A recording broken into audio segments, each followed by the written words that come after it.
એક વાત કહું, અમે બંને ઘણા અલગ છીએ. હું થોડી બોલકની છું ને એ થોડું ઓછું બોલે છે. હું જલ્દી ગુસ્સે થઈ જાઉં છું અને થોડું શાંત છે. હું બહુ લાગણીશીલ છું ને ઘણો પ્રેક્ટિકલ છે.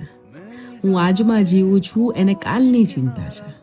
હું ઘણી છોકરમત છું અને ઘણો મેચ્યોર છે. કંઈક આવા છીએ અમે બંને, છતાં પણ જોડે છીએ. ઘણા વર્ષો નીકળી ગયા તારી સાથે અને હજી ઘણા વર્ષો નીકળશે. સાંભળ્યું છે લગ્ન એ 7 જન્મોનો સંબંધ હોય છે, પણ લાગે છે તારી સાથે મારા આવા ઘણા જન્મો નીકળશે. તું સાથે હોય ને તો મને કોઈની જરૂર નથી. તારા વગર હવે મારું કોઈ નથી.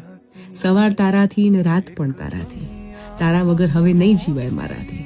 તને નહીં ખબર હોય યાર કે તું શું છે મારા માટે. ખરેખર તને નહીં ખબર હોય કે તું શું છે મારા માટે. મારી તો આખી જિંદગી જ છે તારાથી. Happy anniversary my dear husband.